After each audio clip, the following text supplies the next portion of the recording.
In today's Leeds news, youth player international tug of war, Robin Koch on Leeds exit, this week's loan watch, and Leeds weekend roundup.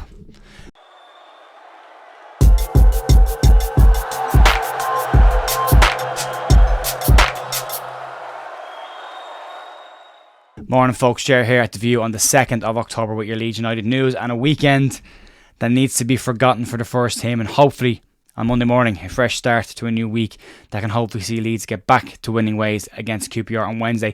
Press conference tomorrow. We'll cover that match in detail after the press conference that takes place tomorrow.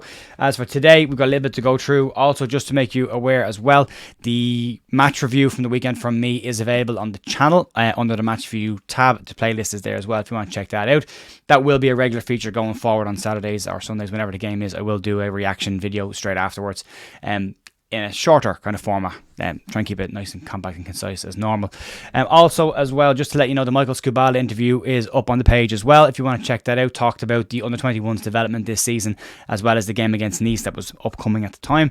And a couple of players in there is worth checking out as well. And massive thanks to Leeds United for the access to Michael to actually get that interview done as well. So, really appreciate that. Let's crack on with the news and we'll get into this. And we'll start off with youth player tug of war news. And it's all about Charlie Crew, who has had an excellent start to his season. According to Alan Nixon in The Sun, Charlie Crew could now become part of an England-Wales international tug of war. As I said, Crew has started the season in fine form for Leeds and playing as a regular in the Leeds United under-21 team despite being 17 years of age.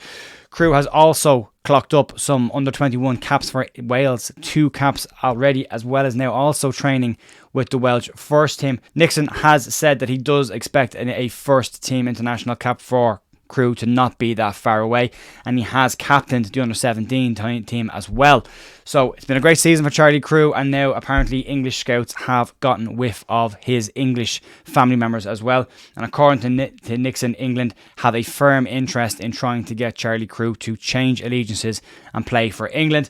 They've had a look at him, they've watched him in games, and as I said, they are aware that Charlie Crew has got some English family members and will try and persuade the player to look at changing allegiances and playing for England. Seems to be a pretty regular tactic now for the English scouts to go after the younger players from Wales, Ireland and Scotland as well. So keeping a firm eye on Charlie Crew. More that will come up in the short future. The fact that there are some Wales internationals in the team, in Joe Rhodes and Ethan Ampadu as well, and Dan James might actually help Wales in this situation. But as Alan Nixon has said, a senior cap cannot be that far away for the young player as well. He's a great season. He's been brilliant so far, Crew, this season. He's looked like a Rolls Royce for under-21 when he has played, and you know, captaining any age group is a huge sign of leadership that he has. So brilliant to have that feature as well.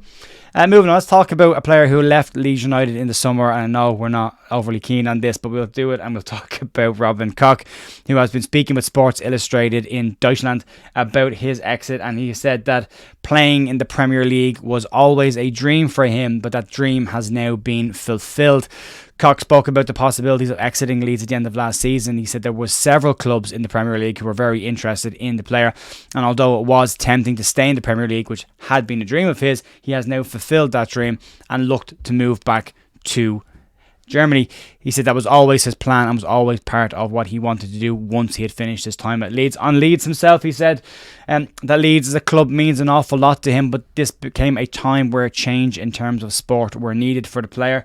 And he finished up by saying that, you know, he did have options there, and he also felt comfortable when he was at Leeds and happy, and has grown as a person and as a player during his time at Leeds. But a move was something that he needed to do for himself, for a fresh challenge, and a move back to Germany was always part of his bigger plan when it came to coming to England in the first place. So he's had a good season so far for Frankfurt. They've not had a great run of results recently, but he has been in impressive form for them and called out, as well as being mentioned as a possibility of getting a recall to the German national side as well. So of the long players that have gone out, Robin Koch is probably one of the few that is doing quite well at the moment. There's not a huge amount of other news going around, so we'll crack on and we'll get stuck into this week's Loan Watch. Rasmus Christensen was a 70th minute substitute for AS Roma this weekend in their game. Diego Llorente did not feature out due to an injury. Robin Koch played another 90 minutes for Eintracht Frankfurt in their 2-0 defeat to Wolfsburg. Max Fober had 90 minutes under his belt for Gladbach in their 3-1 win over Bochum this weekend. Jack Harrison played his first league game for Everton, a second half substitute for Everton in their 2-1 defeat against Luton. Luis Sinisterra had to come off the bench again for Bournemouth in their 4-0 defeat by Arsenal. Sinisterra coming on the 59th minute in that game. Brendan Aronson's tough time in Germany continues, an unused substitute for Union Berlin in their loss to Hoffenheim. Sam Greenwood, a second half sub for Borough as they won their second game of the season with a 3-2 away win at Watford. Greenwood coming on in the 86th minute. Cody Drama got more minutes under his belt, 90 minutes for Birmingham in a 2-0 defeat to Norwich. Sonny Perkins is having a loan to forget, his second week in a row being left out of the Oxford squad. Not what he would have wanted. Mark Roca had a fantastic weekend, scoring in their 3-0 win for Betis over Valencia. He'll be very happy with that. That's 2 games in a row where Sonny Perkins has not featured in the Oxford squad at all. And that'll be something Leeds, you would imagine, will be keeping a clear eye on, whether they want to lead the player there and playing no games or bring him back. That's something that we'll have to keep an eye on. Plenty of games being played. Not a lone player, but Tyler Adams moved to Bournemouth. Hasn't been perfect either. Playing 30 minutes in the Cup during the week. Saw him aggravate his hamstring injury. And according to the Bournemouth manager, Areola, he says that Tyler Adams could be out for a significant amount of time with that hamstring problem that he had after he went to Bournemouth.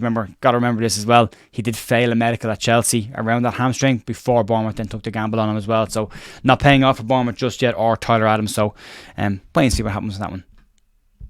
It's a shame. Anyway, we'll finish up today by talking about the weekend's results, and we'll crack on with this. And we'll start with the Leeds United under-21s, who had an impressive 2-0 win in the Premier League International Tournament at home to Olympic Nice. Goals from Charlie Allen and Sean McGurk saw Leeds run out 2-0 winners in that game as well.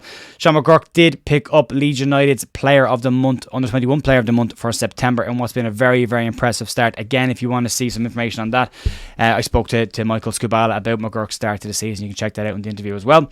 And Charlie Allen was a standout player in that game as well. Lovely finish for him as well in that game. At home, Leeds have more games coming up in that tournament as well, but it's great to see Leeds progressing in an international tournament in Elland Road under the floodlights, which was great to see.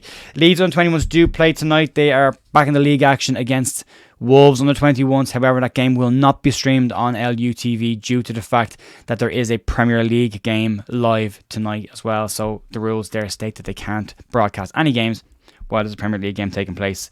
And unfortunately, you won't be able to see that tonight, which is a shame because they've been really good so far, the under-21s. I've really enjoyed watching them this season, but won't be watching them tonight, sadly.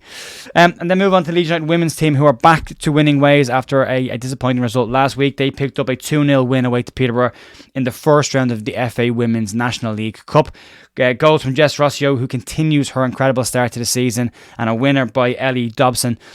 Give Leeds a 2-0 win, and that Rossio with the first goal in that game, and just on the 49th minute, and then Dobson making it 2-0 and finishing off the result with an injury time winner in that game as well. Rossio has been in flying form so far this season and just keeps finding the back of the net, which has been great for her. So and that wraps up our weekend results from the women's and under-21 sides as well. Keep an eye on the results for the under-21 sides tonight, and we will have a reaction to the press conference tomorrow after Daniel Farke has spoken.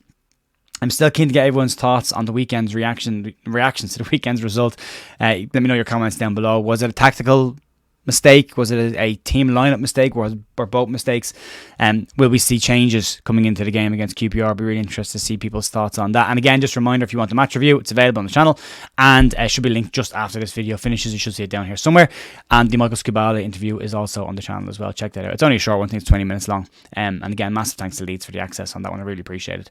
And that's going to be it for me today, folks. Have a fantastic rest of your Monday, and I will see you tomorrow morning for more Leeds news. Have a great day. See you then. Bye.